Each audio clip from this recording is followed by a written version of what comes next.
Это лучший смартфон, который Samsung когда-либо делали. Это Galaxy S9 и S9 Plus.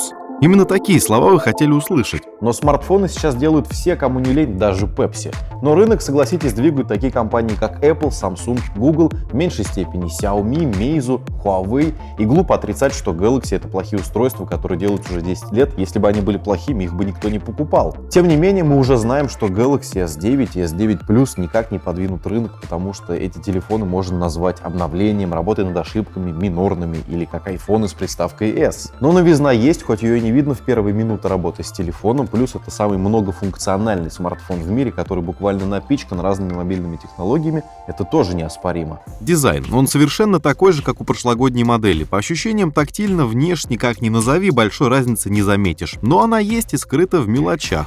Во-первых, металлическая рамка стала матовой, а не глянцевой. Во-вторых, экран в режиме Always On теперь более темный и сливается с передней панелью, придавая визуальную монолитность. Выглядит лучше. В-третьих, телефон как-то чересчур сильно пачкается. Нельзя сказать, что предыдущие модели не собирали отпечатки пальцев, но S9 заляпывается, если просто подышать рядом. Но, возможно, наши сэмплы просто без олеофобного покрытия. Впрочем, на этом и заканчиваются дизайнерские изменения, и остаются конструктивные.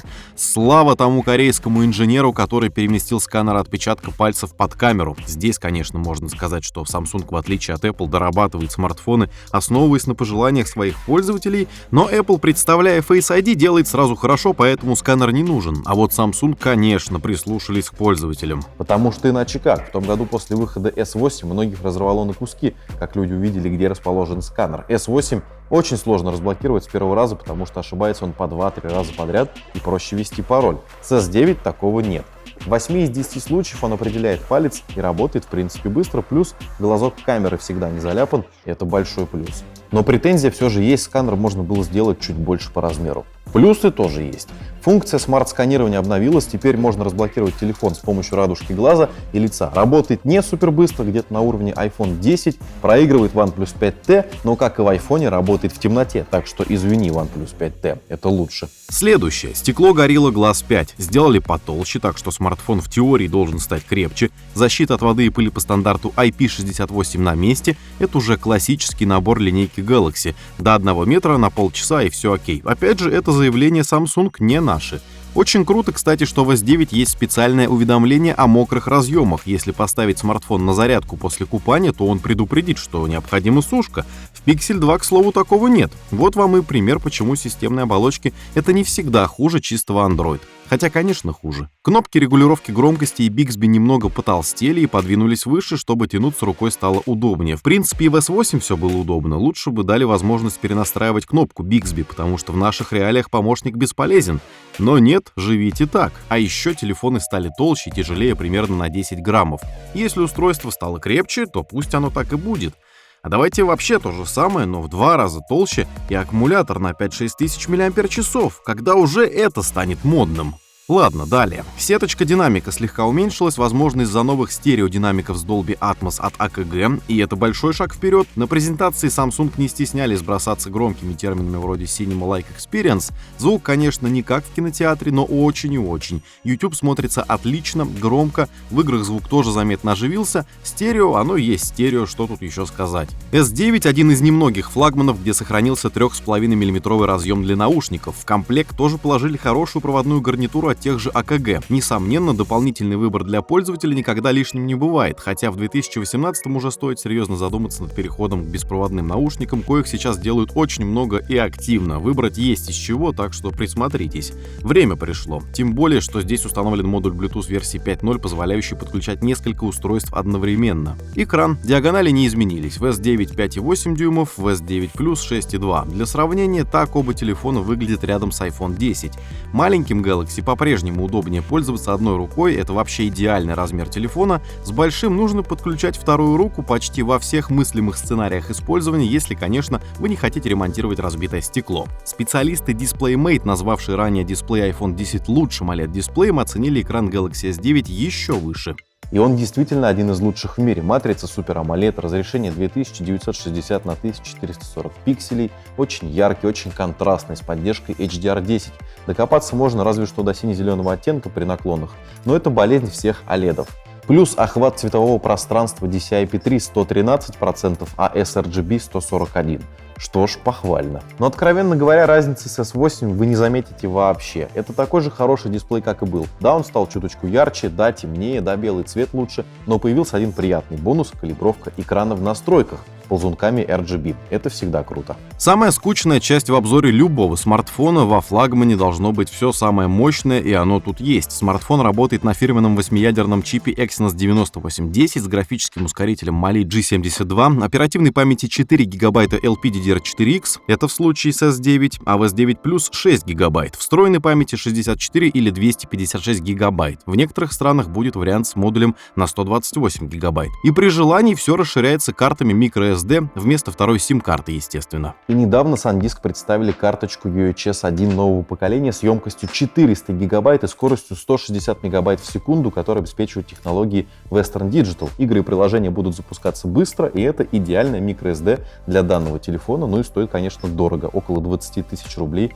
на нашем рынке. Едем дальше. Оплачивать покупки можно не только с помощью NFC и Android Pay, а также с помощью технологий MST и Samsung Pay. Вокруг S9 создается магнитное поле, кстати, в более ранних моделях, и вы можете работать с терминалами очень старыми, где нет даже бесконтактной оплаты. Это такое ничего преимущество. Ну и для тех, кто следит за здоровьем и активно пользуется фирменным приложением Health, Samsung не забыли добавить геомагнетический сенсор, Hall-сенсор, HR-сенсор, и вообще S9 это сейчас, наверное, рекордсмен по количеству сенсоров и датчиков. Здесь даже есть поддержка технологий беспроводной защищенной передачи данных, ориентированной на спортивное оборудование ANT+. Из коробки флагман идет с Android 8.0 Oreo и оболочкой Samsung Experience 9.0. Вау, круто, новый Android. Круто, только вот внешнюю разницу с 7.0 из-за фирменного лаунчера вы не заметите. Появился горизонтальный режим отображения интерфейса и несколько новых рингтонов. Еще из интересного есть защищенная папка, которая открывается только с вашим отпечатком пальца. Там можете хранить всю важную информацию и фотографии. Такое, кстати, уже ранее представляли в среднеценовых смартфонах Alcatel. Фишка полезная. Также вместе со смартфоном представили приложение SmartThings, которое будет служить хабом для вещей умного дома. Samsung обещают поддержку не только для своих устройств, но и сторонних производителей будет поддерживать. А что еще нового в Samsung Experience 9.0? Кастомизируемая клавиатура — раз, умный поиск — 2, похож на Spotlight в iOS, клонирование мессенджеров — 3. Если в некоторых сервисах есть поддержка мультиаккаунтов, например, в Telegram, кстати, подписывайтесь на наш канал Розетки, то в большинстве других мессенджеров такого нет. Новая функция позволит клонировать Facebook Messenger или WhatsApp. Эта фишка уже есть в Galaxy Note 8. Ну и последнее — Bixby. Его прокачали, но говорить мы о нем, конечно же, не будем, потому что на русском языке он работает, сами понимаете как. Что еще? Samsung DeX теперь поддерживает следующие разрешения: 1600 на 900 пикселей, 1920 на 1080 и 2560 на 1440. И как в Note 8, Game Launcher теперь запускает игры на весь экран. Сам DeX также обновился до версии DeX Pad. Данный аксессуар, который превращает ваш смартфон в ПК, изменился в конструкции. Смартфон теперь лежит на нем, благодаря чему экран можно использовать как трекпад. Клавиатура тоже работает. Поэтому сторонние манипуляторы теперь не нужны. Только внешний монитор. Идем дальше к производительности. На старте все прекрасно. Летает как истребитель, но не так быстро, как Pixel 2 или OnePlus 5T или Razer Phone. Учитывайте это. В Antutu смартфоны набирают почти 250 тысяч баллов. В Geekbench 4 тоже все хорошо. Можно играть в любые игры, это игровой смартфон, но он нагревается и у него есть тротлинг, как ни странно. Хотя конкретно данные девайсы на Exynos 9810, они и будут продаваться в России, есть еще версия со Snapdragon 845, которые будут продаваться в США и некоторых других странах. Может быть, там эта ситуация получше. Но в целом процессор очень быстрый, и телефон работает тоже прекрасно. Но также было с S8, и система быстро засорилась, и когда в феврале этого года вышло обновление, появилась надежда на улучшение автономности, которая стремительно умерла, как и заряд данного смартфона. Сейчас у S8 Plus с включенным Wi-Fi 4G к обеду уже 50% заряда, а к 7 вечера остается 10. Это очень плохой результат, и если вообще усиленно фотографировать, то к обеду он просто разряжается. И это при аккумуляторе на 3500 мАч. У S9 Plus он такой же, 3500, и у S9 3000, как у обычного S8. Так что есть большая вероятность, что через полгода новинка тоже превратится в быстро разряжающуюся тыкву. Но сейчас у S9 Plus все хорошо, он доживает до вечера, обеспечивая 5-6 часов экрана. Заряжается он тоже быстро, 1,5 часа для обычного S9, для S9 Plus чуть побольше, и поддерживается беспроводная зарядка, это тоже супер. Ну что ж, к камере. Это самое важное в новых Galaxy. Посылы Samsung на сайте гласят: камера создана заново. В обоих версиях используются 12-мегапиксельные модули, однако если раньше апертура была 1.7, теперь она переменная от 1.5 до 2.4. Можно даже видеть, как диафрагма сужается и расширяется. Это впервые в истории смартфонов Samsung первый. В плюсе один глазок с изменяемой диафрагмой, второй 2.4 для портретных снимков и двукратного зума. Это главное отличие смартфонов и спорное решение компании Samsung. Очевидно, что двойную камеру было невозможно или сложно впихнуть в маленькую версию, и корейцы пошли по дорожке Apple с их разделением и отчасти на поводу у рынка. Изменяемая диафрагма вроде как самое главное, и S9 определенно стал лучше фотографировать при плохом освещении, но разница так себе, к тому же Pixel 2 в этом деле до сих пор лучше. А там даже второго глазка нет, и что вы думаете, портреты на него тоже лучше. Так что все это не больше, чем маркетинг, есть только двукратный зум, и это круто. И будущим владельцам S9 не стоит особо расстраиваться из-за того, что у них не будет режима размытия, в отличие от S9+. Вы просто берете и качаете кастомное приложение Google Камера от Pixel 2 и получаете прекрасные портреты, а также HDR+ фотки. Ну ладно, появились портреты, ночью съемка стала лучше, что с дневной. А ничего, разница с прошлогодней моделью незаметна от слова совсем. Для умельцев и мобильных фотографов есть отдельный режим Pro с ручными настройками, где можно самому выставить значение диафрагмы, ISO, выдержки и так далее. Именно в комбинации этих параметров с новой переменной диафрагмой в теории можно получить отличные снимки. Проблема в том, что большинство будет использовать автоматический режим, где разница заметна только при плохом освещении. Ну и последнее. Год назад компания Sony представила Xperia XZ Premium с возможностью писать слоумо в 960 кадров в секунду при разрешении 720p. Японцы даже выделили отдельную память в сенсоре камеры, чтобы ей было где запоминать входящую информацию на 6 секунд за 0,1 секунды реального времени. Samsung повторила ровно то же самое, а Sony с Xperia XZ2 в этом году уже ушла вперед, увеличив разрешение видео до Full HD. Правда, в таком случае видео длится всего 3 секунды, это надо учитывать.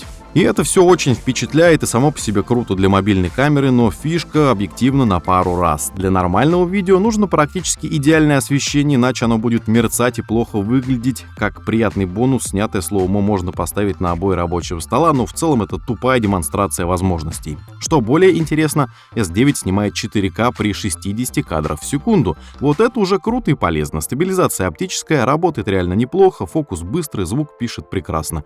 В этом плане идеальный камерафон. Samsung все же не удержались, чтобы скопировать что-то у Apple и сделали собственные анимоджи, которые назвали селфи-моджи.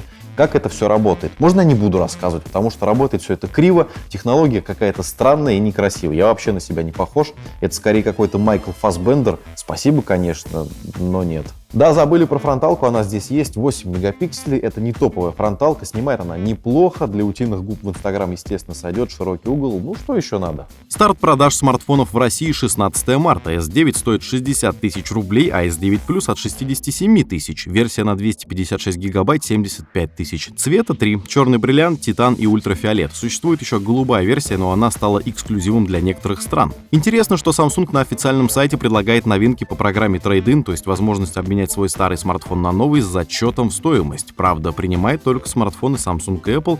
Например, прошлогодний S8 Plus оценивают в 25 тысяч рублей, а iPhone 8 Plus в 40 тысяч. И что же в сухом остатке? Первое впечатление не было обманчивым, и Galaxy S9 это работа над ошибками, так что переходить с S8 или S8 Plus смысла мало, хотя никто вам не запрещает сходить в магазин да купить. Но я бы рекомендовал присмотреться к S9 владельцам Galaxy S6 и более старых моделей. Весь этот вывод с одной стороны, с другой стороны мы имеем телефон вообще без компромиссов, и это, наверное, лучшее решение на российском рынке. Есть все, что только можно пожелать, и присмотреться можно всем, за исключением, наверное, тем, кому нравится голый Android. Huawei. Двинок рынуют зеленого оттенка, без компромиссов. Этот весь вывод с одной стороны, с другой стороны мы имеем... Все пойдет.